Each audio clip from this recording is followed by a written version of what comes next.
कांग्रेस विधायक आरिफ मसूद के खिलाफ फर्जी दस्तावेजों से कॉलेज को मान्यता दिलाने का मामला हाई कोर्ट के आदेश पर एफआईआर दर्ज। भोपाल के कोईफिजा थाने में कांग्रेस विधायक आरिफ मसूद के खिलाफ धोखाधड़ी और कूटरचित दस्तावेज तैयार करके केस दर्ज किया गया है।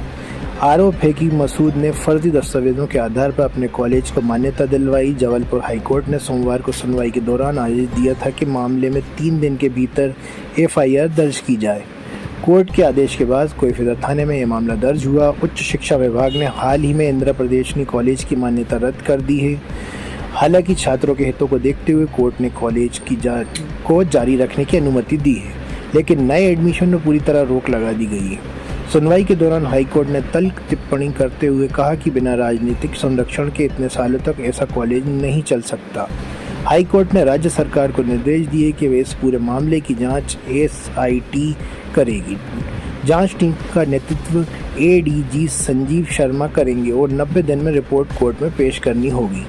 इस मामले की शिकायत पूर्व विधायक ध्रुव नारायण सिंह ने की थी। जांच के बाद आयुक्त उच्च शिक्षा ने पाया कि अमन एजुकेशन सोसाइटी ने फर्जी दस्तावेजों के आधार पर कॉलेज के संचालक के लिए एनओसी और मान्यता प्राप्त की थी।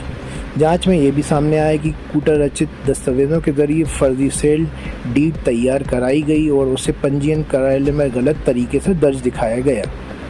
बाइट हरिनारायण चारी मिश्र, पुलिस कमिश्नर भोपाल। एक तो बड़ा प्रदेश में एक अफसोस का मुकाम है कि जब प्रदेश के एक मंत्री ने देश की एक होनहार और ऐसी सैन्य अधिकारी जिसने हमारे बुरे वक्त में देश के साथ खड़ी हुई और साहस कदम दिखाया, उसके ऊपर अभद्र टिप्पणी करे आज दूसरा दिन होने जा रहा है। बावजूद उसके माननीय उच्च न्यायालय ने सो मोटो ले लिया। ये हम लोगों के लिए और एक शर्मिंदगी की बात है। होना तो ये चाहिए था कि भारतीय जनता पार्टी और उनकी सरकार को तत्काल उनको बर्खास्त कर देना चाहिए था। उन पर ना एक्शन लेना और एक न्यायाधीश का बीच में आना, इससे बड़ा अफसोस की बात और कोई नहीं होगी।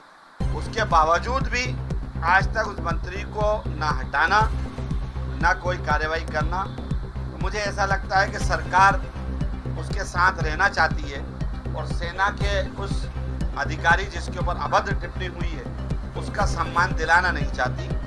उसको अपमानित करना उनको शायद उस मंत्री का अच्छा लग रहा है। इसी वजह से मैंने आज उस कर्नल अधिकारी से एक पत्र मेल के माध्यम से भेजकर क्षमा याचना करी है पूरे प्रदेश की तरफ से, देश की तरफ से, कि शुक्रिया, आपने बहुत साहसिक कदम उठाया था।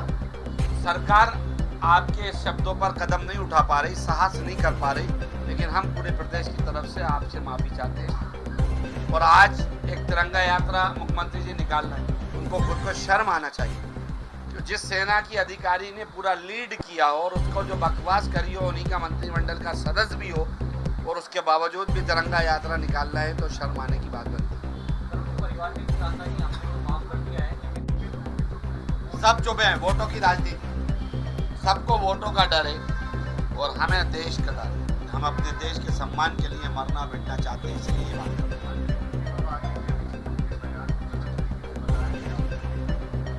उन्होंने देखा नहीं होगा, बहन जी से अनुरोध है कि जिस जगह से वो आती है उसी के पास से कर्नल सुप्रिया पढ़ के गई है 5वीं क्लास तक, तो उस बच्ची का लिहाज करेंगे। वो आज देश का मान बढ़ा रही है, वीडियो देखिए,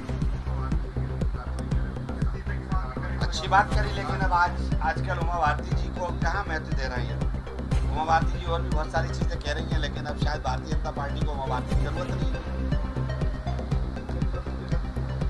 देखिए, उनके परिवार ने इसलिए माफ़ की बात कह दी कि जाहिर है जब वो देख रहे हैं, मैं जहाँ तक समझता हूँ कि उनको लग रहा होगा कि सरकार का रुख क्या है। बात इतनी नहीं है, बात इससे आगे भी है कि कल अगर 28 लोगों पे हमला करने वाले आतंकवादियों के लिए कोई कहने लगे कि इनको आप माफ़ कर दो, तो हम तो माफ़ नहीं करेंगे। तो क्या सरकार बताए, सरकार उन्हें माफ़ करेगी?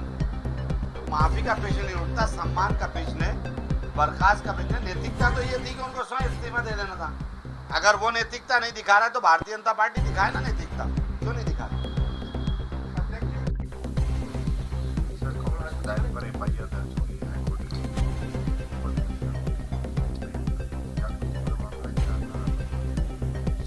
माननीय उच्च न्यायालय के निर्देश पर उसमें कार्रवाई हुई है, पूरी फाइल की जांच कर रही है।